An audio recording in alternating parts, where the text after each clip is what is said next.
Hello students. इससे पहले हमने कैमरे में बंद अपाहिज कविता डॉक्टर रघुवीर सहाय की इस कविता को हमने देखा कि ये करुणा के मुखौटे में छिपी क्रूरता की कविता है। संवेदनशील बने रहने का दावा है कवि का। तो इस कविता में कुछ प्रश्न पर हम डिस्कशन करेंगे। इस तरह बोर्ड एग्जाम में प्रश्न पूछे जाते हैं जिसमें कि ये पूछा जाता है कि कोष्ठक में रखी पंक्तियों का औचित्य क्या है। तो कोष्ठक में रखी हुई पंक्तियां 3 लोगों के लिए मुख्य रूप से कही गई हैं। पहला कैमरामैन के लिए, दूसरा दर्शक के लिए और तीसरा अपाहिज के लिए। तो कैमरामैन के लिए कही गई पंक्तियां कौन कौन सी हैं, मैं बुक के माध्यम से, बुक में आपको देखना पड़ेगा। ये बुक है एनसीईआरटी आरओ, इसमें ये पंक्तियां दी हुई हैं। तो आप इस पंक्तियों में देखेंगे कि ये लिखा है कैमरा दिखाओ इससे बड़ा बड़ा। ये कैमरामैन के लिए निर्देश है और ये कोष्ठक में इसलिए रखी गई हैं ताकि कविता के भाव को सरलता से, सहजता से समझा जा सके।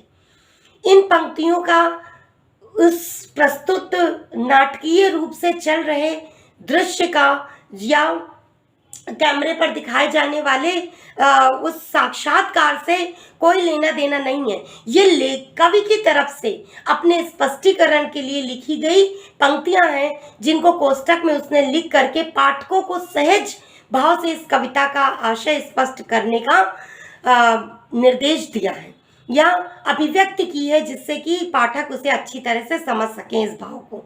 तो इसमें लिखा हुआ है कैमरा दिखाओ इसे बड़ा बड़ा, ये कैमरामैन के लिए है। और कैमरामैन के लिए 2 जगह वाक्य कहे हैं। जैसे दूसरा वाक्य है पर्दे पर समय की कीमत है, रहने दो बस करो नहीं हुआ, पर्दे पर समय की कीमत है।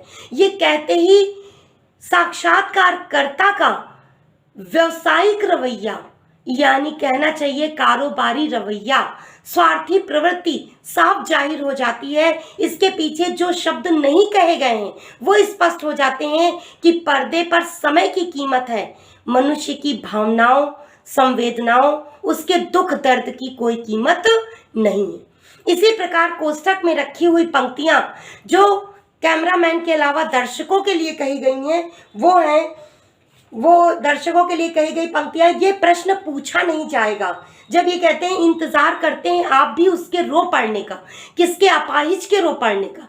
तो ये कोष्ठक में पंक्ति लिखी है कवि ने कि यह प्रश्न पूछा नहीं जाएगा, क्योंकि ये तो स्वाभाविक है कि दर्शक भी उस अपाहिज की अपंगता को देखकर और उसके दुख को देखकर और उसका रोता हुआ चेहरा देखकर खुद दर्शक भी दुखी हो जाएंगे, रोने लगेंगे। और दोनों को एक साथ रुलाना ही कवि बता रहा है कि मीडिया का उद्देश्य है, साक्षात्कारकर्ता का उद्देश्य है, उसके कार्यक्रम की सफलता, उसके कार्यक्रम की प्रसिद्धि इसी पर निर्भर करती है जब दर्शक और अपाहिज दोनों एक साथ रोने लगे। और फिर दर्शकों के लिए कहा गया आशा है आप उसकी अपंगता की पीड़ा मानेंगे।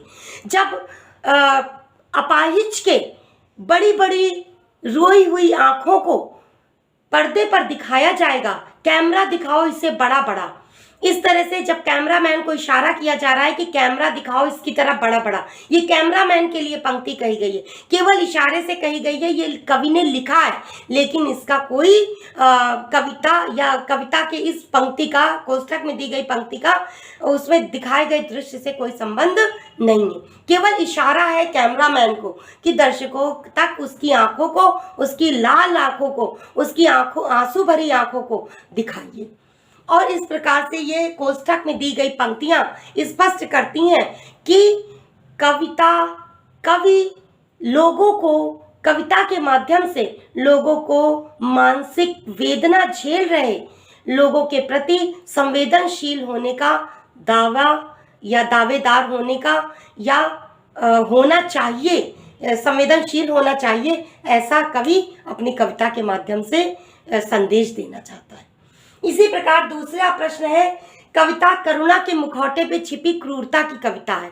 इस प्रश्न को भी पूछा जाता है बोर्ड परीक्षा में और आपको ऐसे लिखना चाहिए इसको कि प्रस्तुत कविता में कवि ने मीडिया की असंवेदनशीलता को दर्शाते हुए, उसकी झूठी सहानुभूति को दर्शाते हुए एक ऐसे कार्यक्रम को प्रस्तुत करते हुए दिखाया है जिसमें अपाहिज के दुख, दर्द, करुणा, वेदना या और उसके कमजोरी को बेच करके मानो अपने जेब गर्म करने, अपने कारोबार को चलाने, अपने कार्यक्रम को प्रसिद्ध बनाने का अवसर तलाश रहे हैं।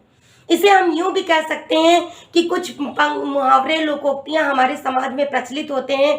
जैसे कुछ पंक्तियों में, लोकोक्तियों में ये है कि आग की चिता पर रोटी सेकना या लाश पर बैठकर रोटी खाना, ये धुर संवेदनहीनता की पराकाष्ठा है। इस पराकाष्ठा को दर्शाते हुए कवि कहना चाहता है कि हमें या हमारे समाज में लोगों को संवेदनशील होना चाहिए, झूठा दिखावा, झूठी सहानुभूति न बरतकर बल्कि सच्ची सहानुभूति से युक्त होना चाहिए। क्योंकि प्रस्तुत कविता में कवि ने ऐसे कार्यक्रमों में रोक लगाने को कहा है। समाज के द्वारा ऐसे कार्यक्रमों की अवहेलना की जानी चाहिए जिसमें किसी के दुख दर्द को, उसकी पीड़ा को बेचकर अपने जीविकोपार्जन का साधन बनाया जाए। आज के लिए बस यहीं तक, आज के लिए बस इतना ही। हम नेक्स्ट आगे और भी प्रश्नों पर चर्चा करेंगे।